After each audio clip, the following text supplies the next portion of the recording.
कृष्णाय वासुदेवाय हरये परमात्मने प्रणतक्लेशनाशाय गोविन्दाय नमो नमः।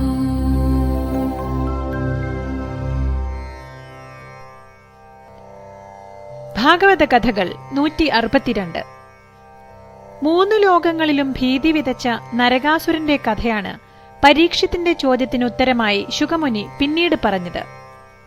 ഹിരണ്യാക്ഷൻ എന്ന അസുരനെ ഭൂമിദേവിയിൽ പിറന്ന പുത്രനായിരുന്നു നരകാസുരൻ.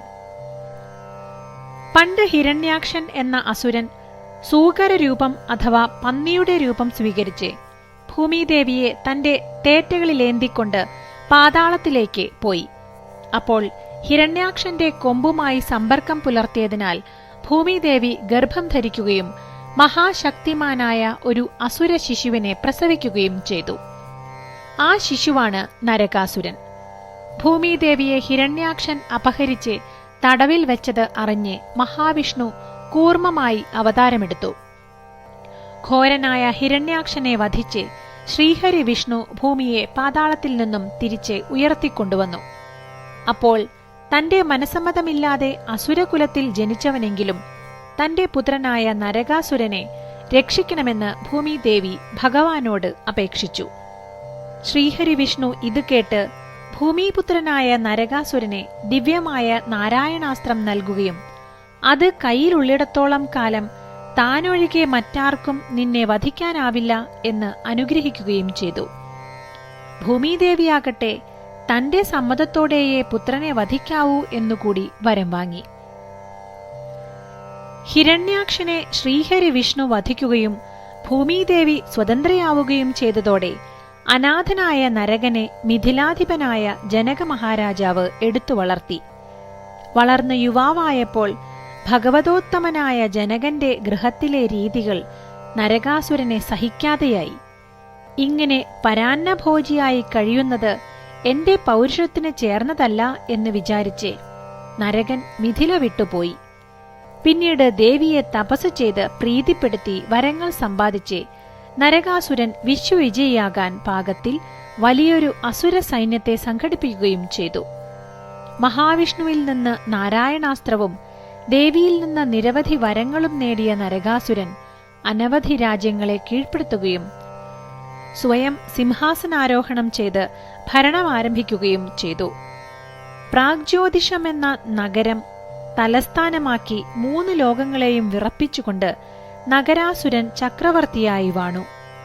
ഒരിക്കൽ ഇയാൾ ത്വഷ്ടാവിന്റെ പുത്രിയായ കശേരുവിനെ ബലാത്കാരം ചെയ്യുകയുണ്ടായി. ദേവമനുഷ്യ സ്ത്രീകളായ 10,000-ൽ പരം സ്ത്രീകളെ നരകാസുരൻ ഭാര്യമാരാക്കി. അവരെ മണിപർവ്വതത്തിലെ ഔദകം എന്ന സ്ഥലത്ത് ബന്ധനത്തിൽ പാർപ്പിച്ചു.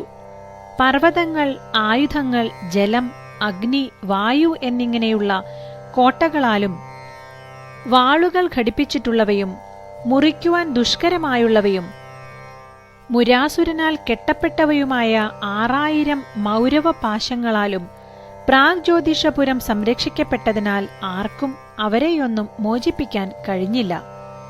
നരകാസുരന്റെ 10 പുത്രന്മാരാൽ അന്തഃപുരവും ഹയഗ്രീവൻ, നിസുന്തൻ, പഞ്ചാനന്ദൻ, മുരൻ എന്നീ ഭയങ്കരന്മാരായ അസുരന്മാരാൽ പുരിയുടെ 4 കവാടങ്ങളും സംരക്ഷിക്കപ്പെട്ടു.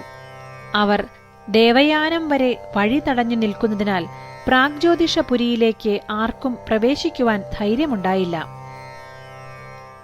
അങ്ങനെ അഹങ്കാരത്തിൽ മതിമറന്ന നരകാസുരൻ തന്റെ അപ്രമാദിത്വം ഉറപ്പിക്കാനായി സ്വർഗലോകത്തിലെത്തി ഇന്ദ്രന്റെ വെൺകൊറ്റ കുടയും ഇന്ദ്രമാതാവായിരുന്ന അതിഥിയുടെ വൈഡൂര്യ കുണ്ടലങ്ങളും ഒട്ടേറെ ഐശ്വര്യവസ്തുക്കളും മോഷ്ടിച്ചു.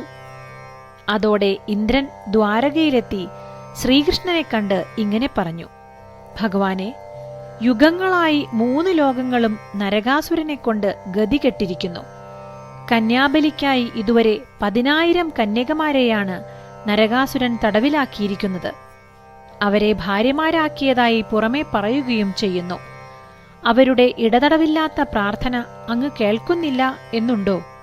ശ്രീഹരി വിഷ്ണുവിന്റെ സാന്നിധ്യശക്തി നിറഞ്ഞ നാരായണാസ്ത്രമാണ് നരകാസുരനെ ഇപ്രകാരത്തിൽ അജയ്യനാക്കിയിരിക്കുന്നത്. ഭൂമിദേവിയുടെ അവതാരമായ സത്യഭാമയുടെ സാന്നിധ്യത്തിൽ അങ്ങേക്ക് മാത്രമേ ആ അസുരനെ വധിക്കാൻ കഴിയൂ. ഇതു കേട്ട ശ്രീകൃഷ്ണൻ ഇങ്ങനെ പറഞ്ഞു: ദേവാദിദേവ, അങ്ങ് പറഞ്ഞത് പൂർണ്ണമായും ശരിയാണ്. ഭൂമിദേവി തന്റെ പുത്രനുവേണ്ടി നേടിയ വരങ്ങൾ അവനെ സംരക്ഷിക്കുന്നു. ആ മതത്താൽ നീചബുദ്ധിയായി തീർന്ന അവനാകട്ടെ സജ്ജനങ്ങൾക്ക് ജീവിതം ദുസ്സഹമാക്കി തീർക്കുകയും ചെയ്യുന്നു.